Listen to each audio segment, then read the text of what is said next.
Yan, tignan mo. Andiyan na naman yung lalaking yan. Naku, sigurado ako, pag alis niyan, iiyak na naman si Ma'am Sheila. Bakit? Sino ba yon? Ang sabi-sabi, ano daw yan? Kapatid daw sa ama. Tapos, nung namatay daw yung ama nila, biglang inaangkin ba naman yung restaurant? Naku, the nerve!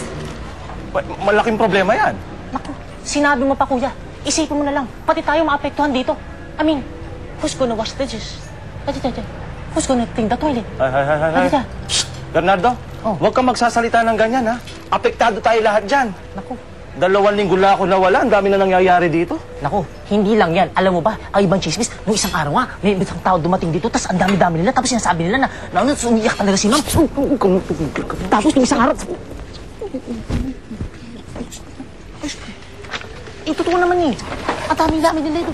Miguel! Ano ba? Adan mo.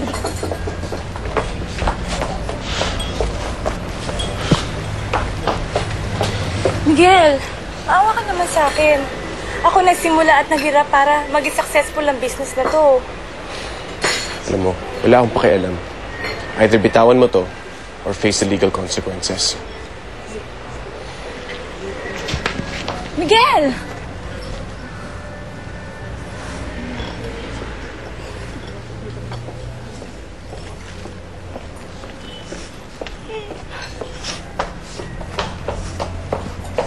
Kita mo na? Umiiyak na naman. Sinabi sa'yo eh. Tumigil ka na. Tumigil ka na. Ikaw pa iiyakin ko dyan. Tumigil ka na. Aray, ano naman? Tumigil ka na, tumigil ka. Ako nagsasabi na naman ako ng totoo eh. Kitang-kita mo naman oh. Tumigil ka na, sinasabi ko. Ikaw pupunasan ko dyan eh. Tumigil ka na. Amo strawberry, may benta ba tayo strawberry? Ang bira. Ayos mo yan.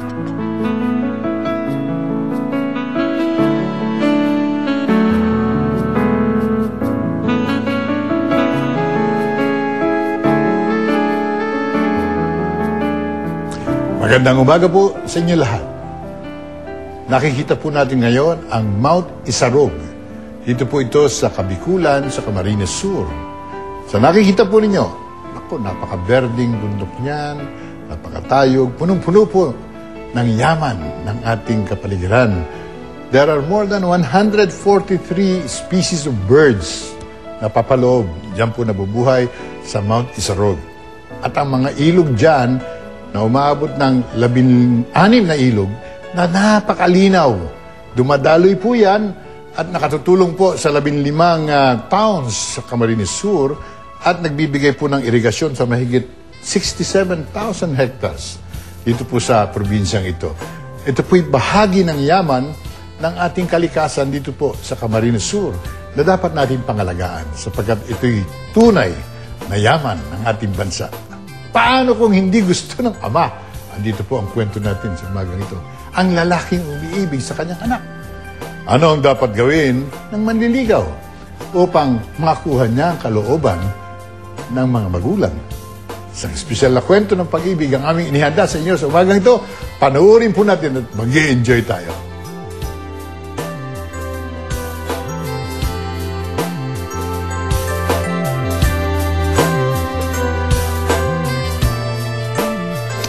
Tay, alam mo, mas mabuti siguro inumin mo tong gamot mo.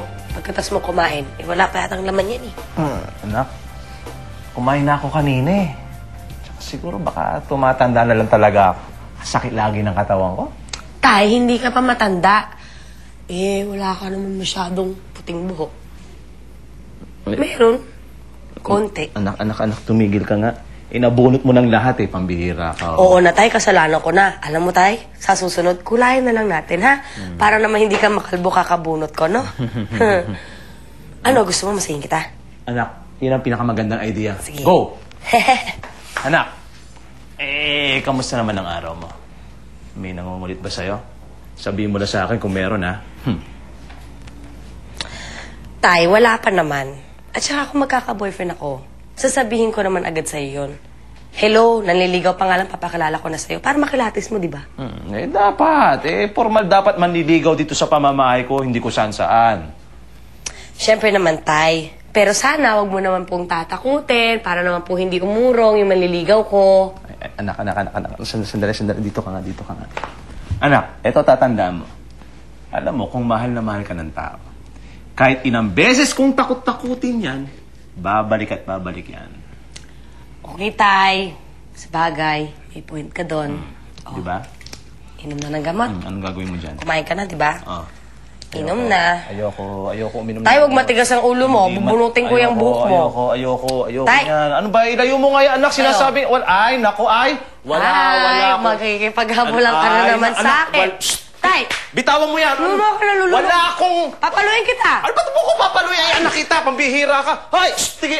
Ay, ay. Tay, ang tigas ng ulo mo. Tigilan mo ako, ay. Papaluin talaga kita. Bakit mo ako papaluin? Ay, anak nga kita, pambihira Kasi ka. hindi ka iinom ng gamot eh. Ay, hindi. Tigilan mo. Ay. Anong gusto mo? Ano? Gusto mo kunin ko yung sinturon? Gusto mo? Sige, dito ka lang. Inom na. Inom na. Oo, sige.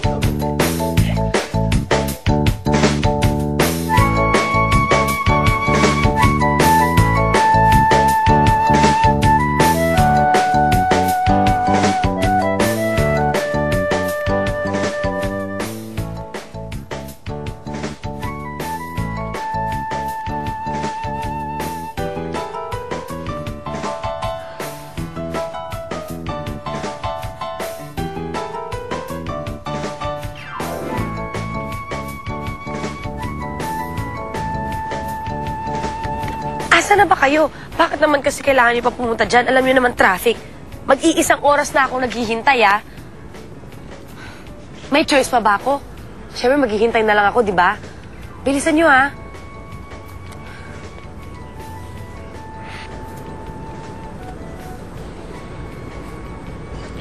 Kung ganyan kagandang date ko, ni isang minuto, hindi ko pa hihintayin.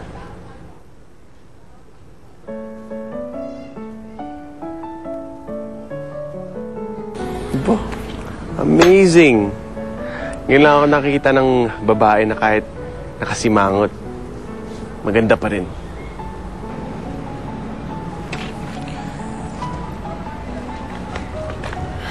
Alam mo, wala ako sa mood makipagbulahan kahit kanino. Kaya pwede tigilan mo ko. Ako nga pala si Miguel.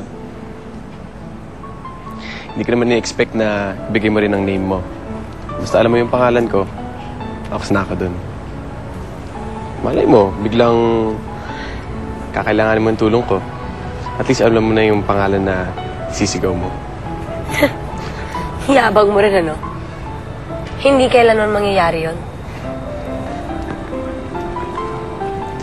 You never know.